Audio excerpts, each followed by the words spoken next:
Okay.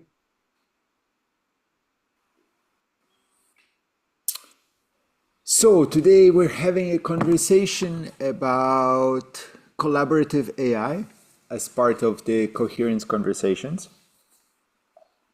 I think the goal is to start at the big picture and to bring you and Antonio into my idea space, given that you have a really, you've spent your life and you have a really good experience at the human side, and I've come to it from the technology side, learning the human things along the way. So it's really, I'm envious, it's really inspiring to me that you heard the word teal and or yellow and turquoise the first time in what was it, 90 something at the 98. conversation. 98. 98. On back. Yes. Having dinner together. I first heard about it with the Reinventing Organizations book, so that's like 6, 7 years ago. So about 20 years later than you. So you've had 20 more years of your life to live the idea. But the reason that I think we're here now is that we need the confluence of the technology and these ideas about higher levels of human collaboration to come together in order to, on the one side, these ideas of better, higher forms of collaboration to really come into life in a wide scale. And on the other side, for the technology to develop in such a way that it doesn't just keep on multiplying the worst of our human tendencies. Correct. So that's nice. And now we need to make it happen. Yes. So I come at this space from, like I said, from 20, 30 years working in tech, in teams, building companies, trying to figure out how to get people to work together. On the one side, on the practical level, day to day, trying to build companies, teams, products. On the other side, reading about this amazing new ideas of collaboration and seeing how much of a gap there was and how much of a struggle it was to implement the beautiful ideas when the day to day or the grind of the startup hits you. Right? So, and I kept on, I kept on trying, but I kept on being frustrated. I think the best I've really achieved in the teams that I've built is a good level of green, which is still nicer than orange and red, and it's small team, so it's easy. But I kept on trying to figure out of how do we get these higher, better levels of collaboration to work in teams, but now also to work at ecosystem level, because it's clear that what we need is not just better companies, but better, by ecosystem, I mean the human ecosystem, right? Whether at regional scale or country scale or global scale, right? How do we function better at those scales? And it's clear that the old systems are breaking down. I think all of the political challenges and it's usually men, but single humans, usually men, that take over a country and drive it into insanity, affecting the lives of billions, right? So clearly those systems, as they are framed now, don't work so well. And we've got through teal, turquoise, we've got these yellow, turquoise, we've got these amazing ideas. So how do we bring it to life, and what's been missing, right? And my thesis, on the one side, on the other side, we see all of these technologies like social media developing to heighten suicide rate in young women, right? And to social media eating democracy. So I really think that we don't have the option of developing the ideology, philosophy, theory separately from the technology, because technology is actually how ideas are implemented into society now. It's really funny to me in a kind of sad way that in a scientific environment, to even run a simple experiment on human beings, take some polls, a questionnaire or something, you have to go through 16 steps. But when we look at technology, we are running global scale experiments. Facebook is a global scale experiment on all of humanity, you know. So the dichotomy of this, here we're deploying mass technologies, and I'm talking only about digital technologies because this is my sphere of interest, but we're doing the same thing with plastics, etc., right? Just like do a mass scale experiment on the whole global ecosystem, and let's see what happens. So that's the idea, and the reason that I think, for me, I really sense that, so deploying this new way of collaboration, deploying any kind of a new way of thinking requires changing of habits, changing of culture, changing of huge number of expectations. We have to reprogram ourselves. I spent a few years of my life looking at the educational rabbit hole and new systems of learning and education, and discovering how much I always had a bit of a resistance. I did well at school, other than I dropped out of kindergarten, but I always had a bit of a resistance. And yes, it's a mass indoctrination machine, right? What does school teach you? School teaches you sit down, shut up, do as you're told. There's one person at the front of the room, and your task is to listen and do as you're told. We spent 20 years or something, 15 years of our lives in this hardcore indoctrination system. So then going through and learning new ways of collaboration which don't involve power over is really, really hard.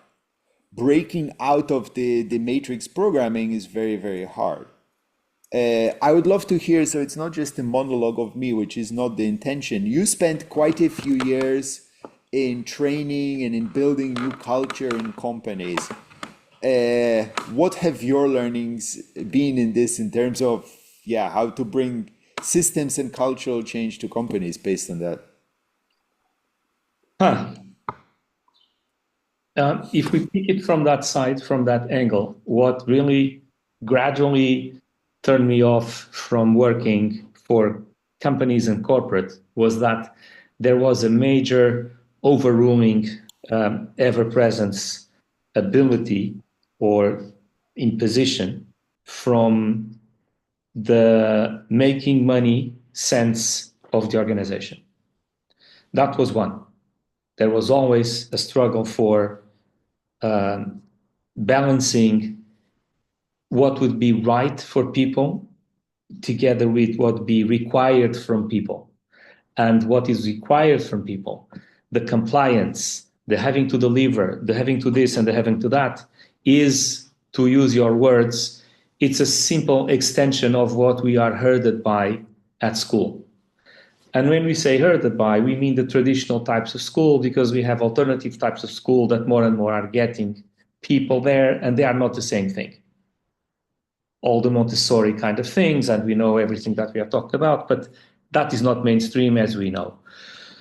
So what turned me off from school, from school too, but also especially from working for these people, for these companies, was there was an overriding need to serve ultimately the money-making aspect of the venture. So being the shareholder, being whatever. And the struggle around how power was played is what centripetally took me out of the, it was something that was pushing me away from the ecosystem. But when we look at that and we ask, so what I see in these last 4 years that I've been navigating the alternative world as I always wanted, it is a very challenging bit of world too. Why is that? Because the people that we find there, people like you, people like me, the reason why they are there is because they didn't give in to compliance. In other words, they rebelled, right? And you have the ones that somehow rebelled, but they didn't rebel really because they created the mega existing corporations that are out there. And I'm talking about the usually called free world. So the Facebooks, the Amazons, the whatever, with a significant market proposition that really, really hyper-scaled. And then you have the others that somehow tried to make their own way. And the major challenge that I envision, Victor, is how do we align people that are naturally unaligned, disaligned? They think by their own heads, and they are very sensitive to any kind of trying to be herded by something. This is one of the major challenges that I see. We live in an environment of solo thinkers, independent thinkers, very clear about not wanting to be guided by anything before they would like to be thinking about what to follow. The first thing is, I don't want to be guided by anything. I don't want to be owned. I don't want to be controlled. Think of yourself. You are a paradigm of that. I may be a paradigm of that, maybe not as apparently radical, but we all have that thing. And that is naturally against the going together. When I was looking at coherence, I was thinking another very similar word came to my mind some minutes ago, which now vanished. It will come, but it had to do with alignment. It is very hard. And I see that there are a few topics that need to be intertwined. One is people must continue to sense their sense of freedom. At the same time, they need to sense that their ideas, what they stand for, are respected. And sometimes more than respected, are fostered. And the third thing that to me is also very crucial is there is a balance needed to be felt inside individuals about how much I'm giving and how much I'm getting. So fairness. And let me be very explicit here. This balance, I think that it has, let me say, maybe two major areas. One, we could even say it could be seen as the transitional part, the materialistic part. People may not want to be rich, but they don't want to be serving something that are making somebody rich at their expense. And in the other hand, the non-materialistic part, and this is why I'm so interested in the value flow work that Rebecca and Pedro are doing, and that's why I also want to somehow combine what they are doing with what we can be doing. It's the notion of what is the effort that I take versus the contribution that I perceive that I am making. If we would be in plain 20th century talk, we would say, we need money, right? But, and learning again from Rebecca, more than money, we need somehow to find ways to be reciprocal to each other. What we give and what we get makes sense. So I understand that we have two major challenges here. One is what it comes from your side, which is what are the IT infrastructure that will allow us to exist. By existing, I mean to exist, to perform, to attract others, to install others, to communicate. What is our existence as a body? Maybe the most difficult thing, and the more I hear you, the more I understand that this can be the reason, is what will make a tribe strive? Let me tell you what is my perception, totally based in spiral dynamics. When I spoke with I think it was Chris Cohen, the guy that I had, it was so many years ago that sometimes I think it was Don Beck, sometimes I think it was Chris Cohen, but I'm almost sure it was Chris Cohen.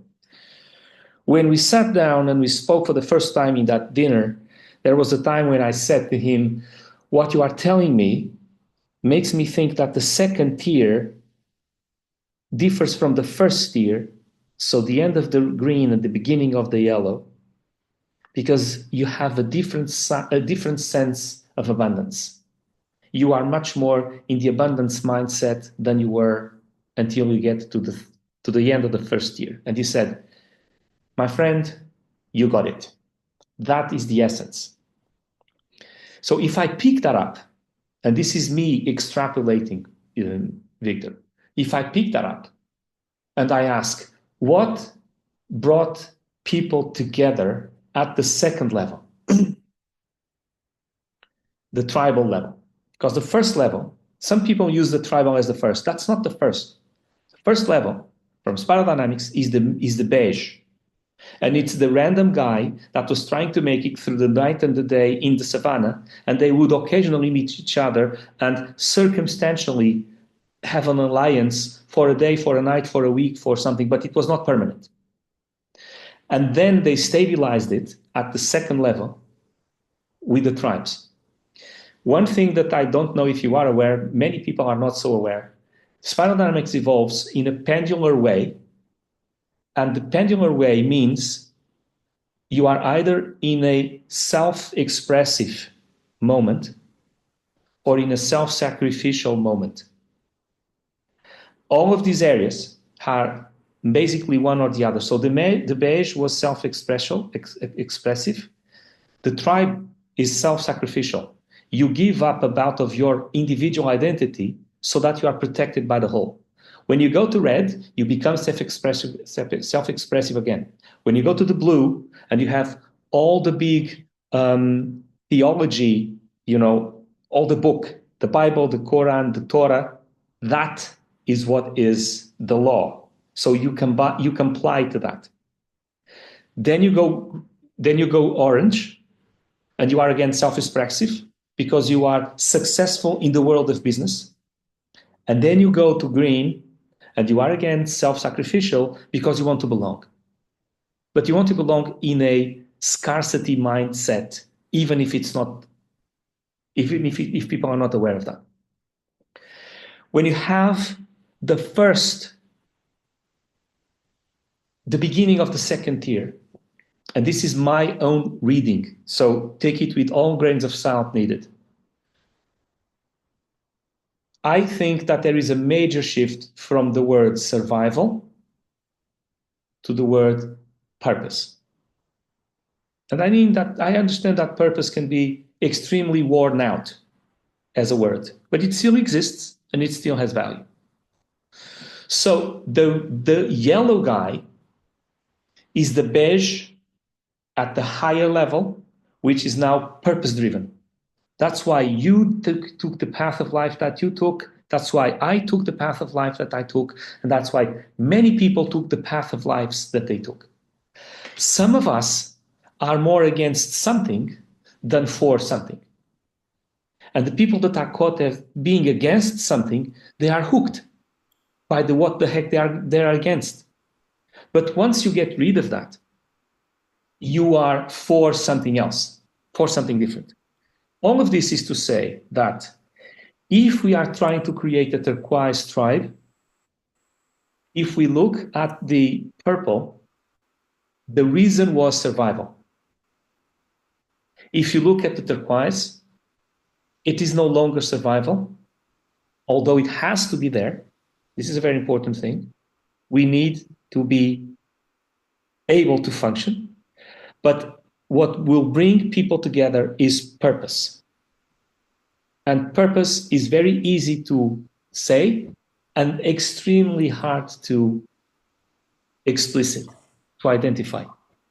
Even the two of us, we may think and we may indeed be aligned in the purpose of what coherence is and of what we see to the world to be, but then we have our own idiosyncrasies about how could we go about it, what should we be doing, and it takes a lot of willingness to give in so that things happen. Willingness to give in is what makes a tribe exist. But it cannot be from the fear of perishing, which was what kept the purple tribes together. If you were not part of it, you will most likely die. You couldn't make it on your own. You very hardly could make it on your own. And now it's about, I understand that if I'm not part of this tribe, I will very hardly make what I believe that should be there happen. I need the scale. That's what I would tell you to begin with. And I'm not trying to tell you what maybe you already know, but I think it's very, very relevant that we understand that we have to combine very tense dynamics, which is the wealth generation that can be happening there, the ideas that we should focus, and then the route, the strategy to get there. So we have to be very generous and trusting so that things happen.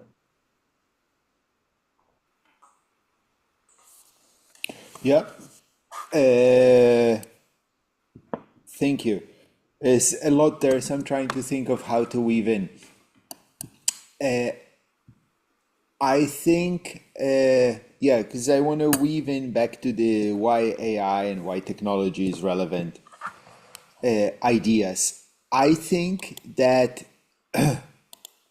the higher levels, right, which are much more systemic thinking and systemic awareness, actually, no, there's two strands that I want to pick out. How do we get this way of collaborating and working into the world where we see that everybody's been programmed into a different way of operating around power, pyramid, fear, control, all of this, right? So given that we've all been heavily brainwashed, how do we suddenly get a significant number of people to collaborate in a different way? And as you said, there is a lot of people who have come out the other side and come out the other side with a deep trauma of, but structure is bad. Structure, people have come out with a trauma which goes, power, I'm against, I don't want people to have power over me. I don't want to work in this way. So power is bad. Structure comes from power. That's the only structure that I know is power over management, army, all of this. So structure is bad, right? This is the kind of thing that, the kind of trauma that a lot of people are working with. But it's been worked through there is have you heard about it's a pamphlet, a essay called The Tyranny of Structurelessness. No. It's something that I think everybody in the who thinks about governance or structure or whatever should know about. It was written in 1971, so 1 year, and more widely published in 72, so it's as old as I am. And it's an essay written based on the experience of some part of 1960s feminist groups, organizations, who went in very hard. Structure, power, patriarchy, we're against all of that. Screw that, we don't need structure. And then after 10 years, discovered that what you get is tyranny because in order to make stuff happen, you have to have structure. If you don't have explicit structure, you have hidden structures based on relationships, seniority, who knows who, cliques, whatever, which is actually a tyranny because it's much worse. So we need to learn that there is such a thing as a healthy structure, and we need to build at that first of all, that structure without power over is possible, right? Just having that awareness. And then second of all, that there is all kinds of ways to build it. So at a team level, this is where I think we really need I've been dreaming for over 10 years for a yellow turquoise team coach, because there's so many. We've all spent 20, 30, 50 years learning how to operate inside the power pyramid. And learning how to operate in circles in ecosystem is a whole huge learning, right? And it's not just learning of like theoretical knowledge, it's learning of how to be, a learning of culture, just reprogramming ourselves completely.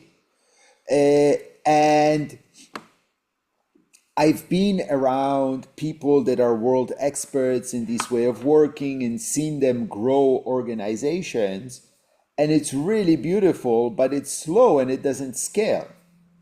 Because for every new way of working organization that I've seen 100 fail, because there is so much to learn, and people are just busy getting on with doing it is whatever their project is, right? The organization is in service of getting something done, right? The organization for the purpose of organization is not a thing, right?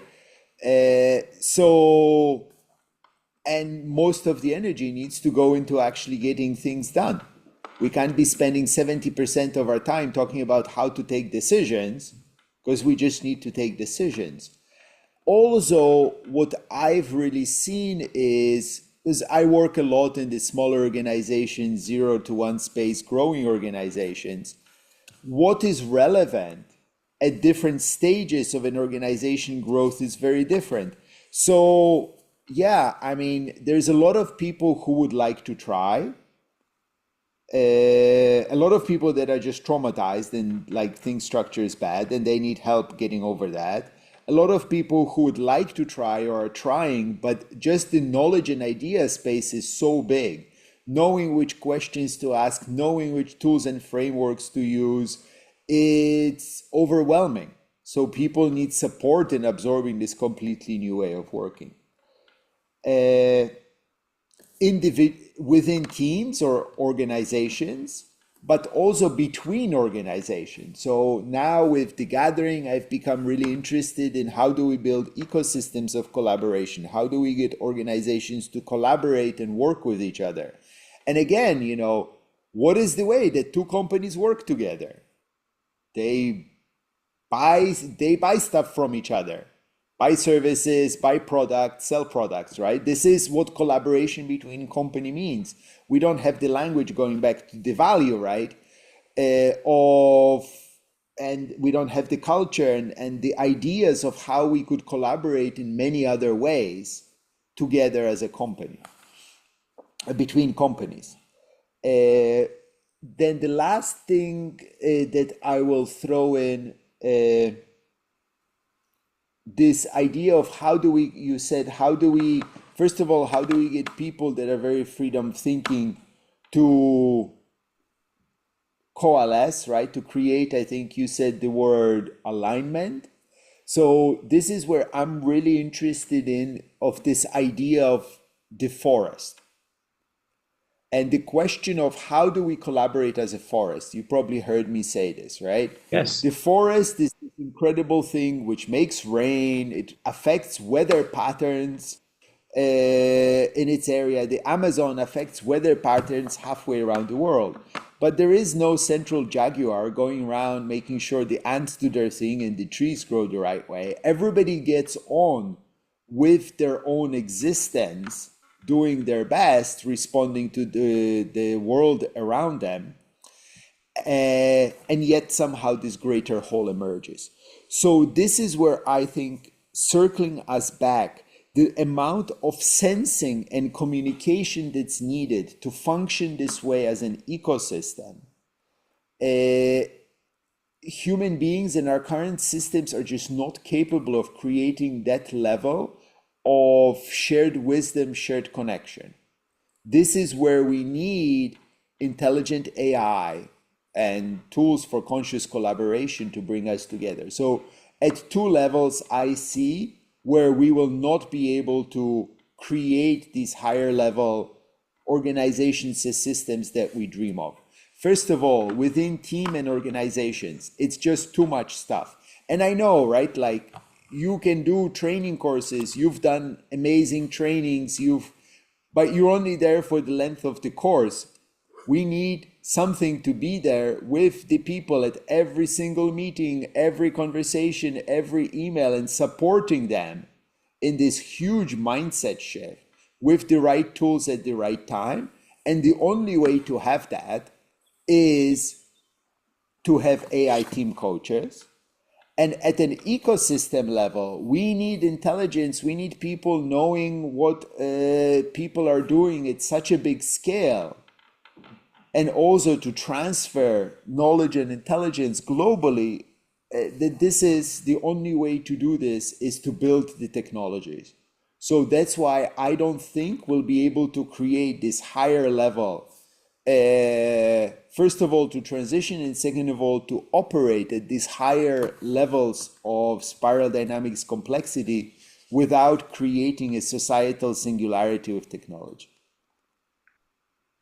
So, as you were talking, some things came to my mind, some I forgot to say in my first intervention, and the others just occurred as I was listening to you.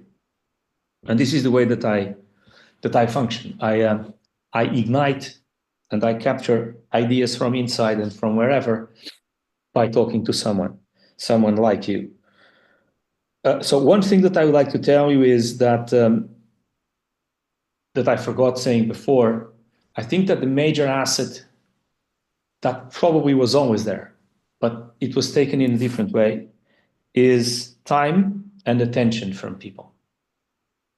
We are battling for time and attention. And something that came to my mind, and I will personally work on that as a compass to myself during what you said. And I even have a color for it, and the color is pink.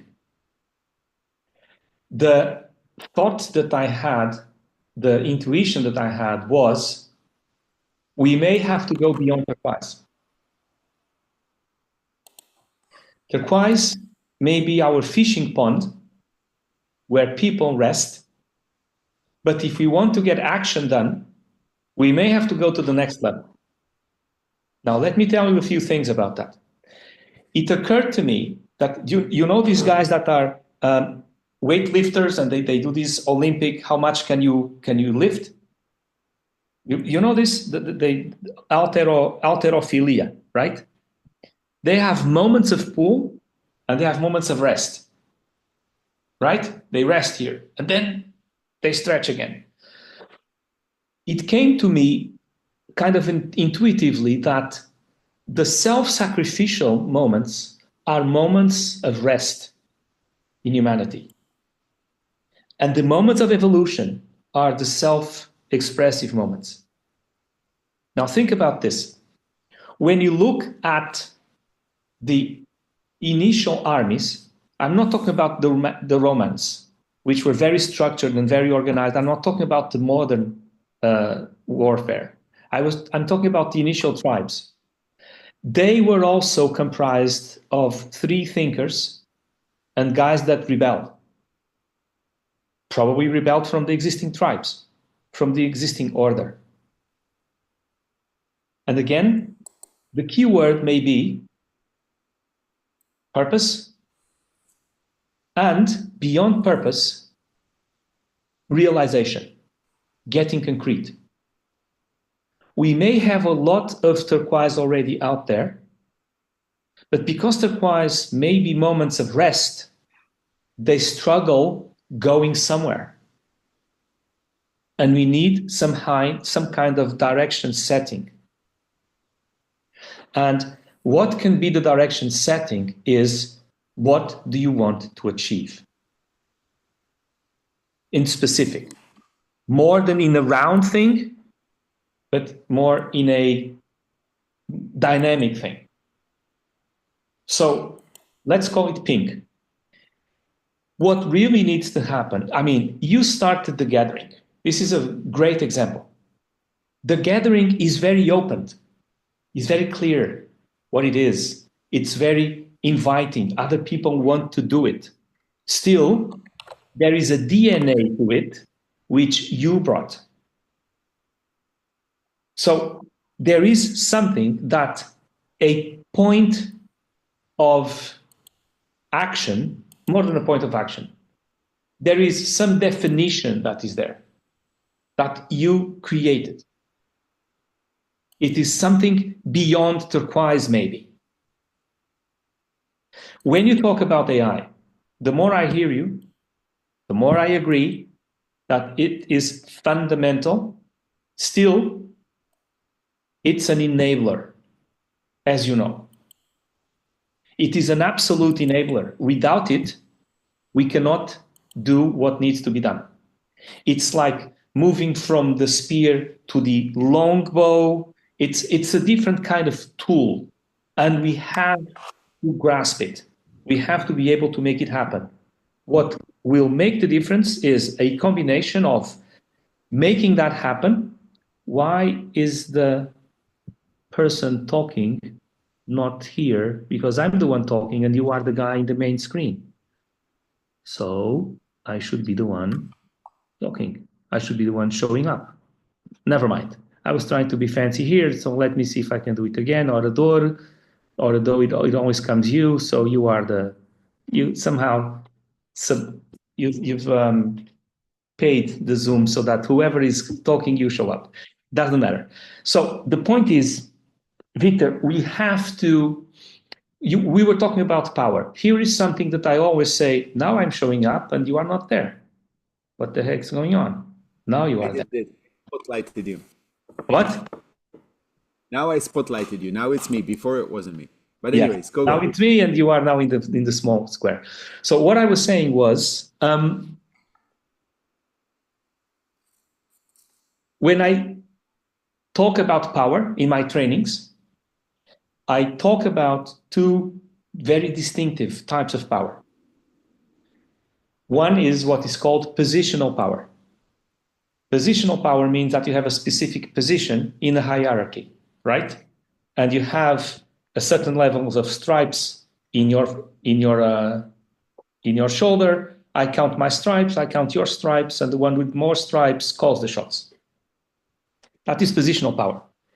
Positional power is based in fear and is based in scarcity. It's a consequence. It's either comply or something bad happens to you. That's positional power.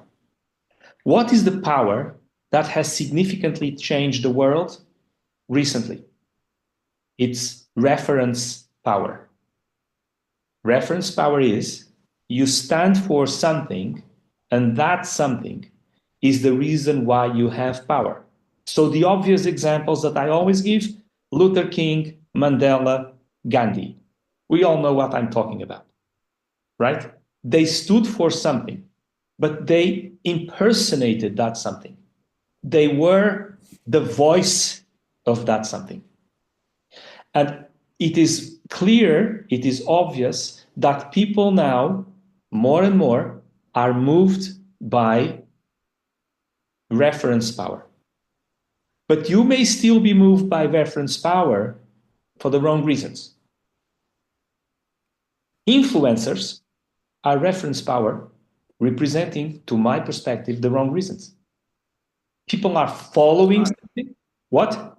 There's a huge number of influencers, and hopefully we're on our way to becoming influencers too. So I would say influencers is a technology, right? There's influencers for whatever, pick your best cause, as well as pick your stupidest brand. Yes, so that's what I was meaning. If you still follow the influencers because you want to show up like something, if it's still the old paradigm of feeling, that's bad influencing. If it's somebody that really influences you to put your time and attention and your resources in general into something that is meaningful, extraordinary, etc., then we are on the right path. And what I believe that needs to happen, and I close it now from my side here, is what are the specific, concrete things that we stand for is what is going to make things happen. And that is why that is at the core of what I want to do with the what's possible and then the what's needed, make it happen. What's possible is awareness of what is possible to be done with what exists out there. Many people don't know. What are the movements? What are the technologies? What are the people? What are the groups? What's possible? What exists? The what's needed is the other side of the coin. Who needs what? Who is suffering? Who is in need for what? What are the major things that should be addressed? What is needed? In general terms, and then one thing that to me is absolutely crucial is we have to join this with the territory, with the physical territory. What we are doing with the guys of Fab City Collective is a girl that is very pragmatic, Claire. She found she is using something that is called U-map. And we are trying to put stories in that U-map. One of the reasons why I'm close to Pedro and Rebecca is that they are developing a technology to harvest stories, story harvesting, which is what we are trying to do too, somehow. Absolutely. So we need to be specific on what's out there, what's possible, and we have to have a flow, a permanent flow of information about what is being created by the second, what's possible, what's out there, what exists. It's a fountain. At the same time, we have to be addressing what is needed, who needs what. And the third one, it almost seems like Father, Son, and Holy Ghost. The third one is making it happen. The third one is the Myrmidon. Why did making it happen become a Holy Ghost? So can it was a triad that somehow came to my head. Yes. Can I speak to some of that you said? So going back to, because this conversation is supposed to be around technology, I think a key thing, right? Different technologies. Now we have a few thousand well-documented and really most of our history somewhat documented deployment of different technologies, right? Certainly one of the big breakpoints in human fundamental changes was to move to agriculture, because that's where the power over things started. Because when we're hunter-gatherer tribes, you know, if you were starting to become too much of an asshole, I just picked up and I went somewhere else. I always had options. And we stopped having options with agriculture. So that's a key breakthrough. Then we can see all of the ones around fossil fuels, now with information technologies. I postulate that the impact of this change, that we start operating as a singularity species with information and digital technologies, my thesis is that this change will be as big as the change to language, to complex language. It will be that fundamental, because we will be able to operate. Now we're already communicating globally, right? You're somewhere, another part of Portugal, right? This was completely impossible 100 some years ago, and only became, you know, viable and easy the last few decades. So that fundamentally changes how we communicate. But we're still, stuck with the same brains that we have now, right? I can talk people around the world, but I cannot synthesize and create really collective intelligence from thousands of conversations across these different things, different places, only with AI plugged into. And I've been starting to work and talk about this idea of a singularity, meaning merging of man and machine, but at societal level, not at individual level. People think of singularity as this, we become cyborg things. But I think the real singularity will be when nature, AI, and humans come together at a societal and a global scale. And this will only be possible with technology. So, given that the idea behind this conversation was that we sync our idea spaces around AI and why AI for collective intelligence and why wise AI and why all of this is important and now. Do you feel you have a good understanding of this idea space?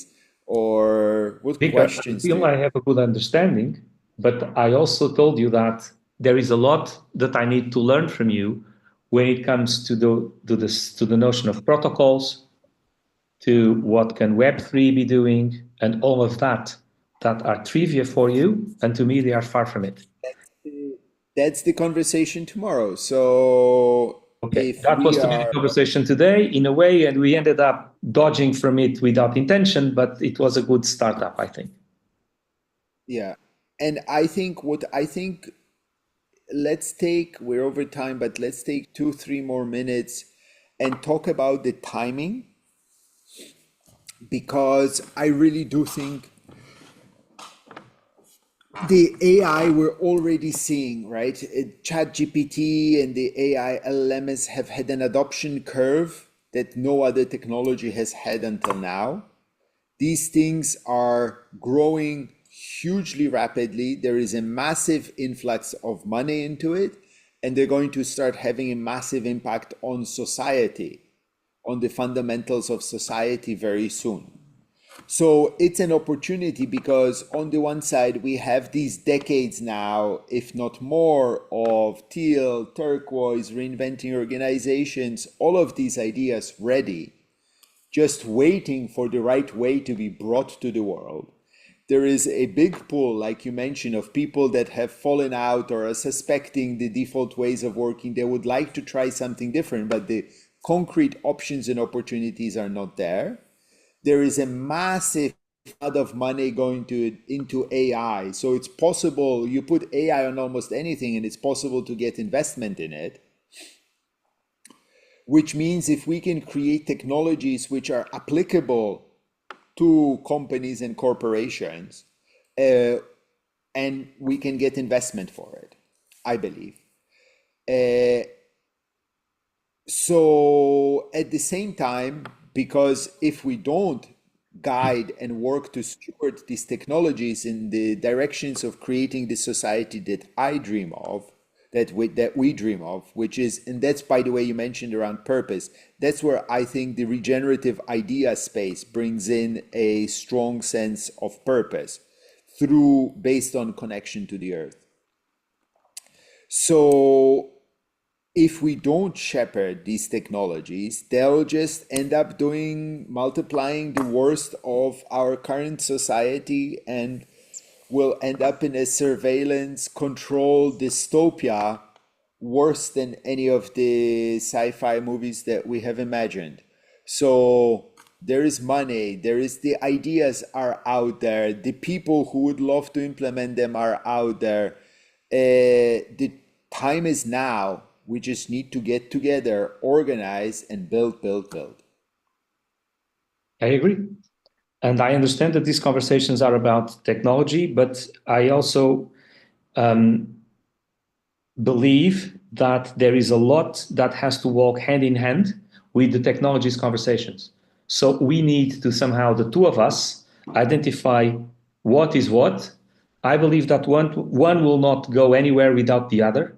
So it's part of what we spoke, and that's maybe partially why the two of us are in these conversations and at this core thing, because we have this notion that we have to combine the not technical side with the technical side. And that is where I think that next conversation tomorrow, same time, we have a notion of what do I need to learn and know more from the IT side or the tech side. And we will then further develop the path of what is the map so that we decide to what parts of it we will go first.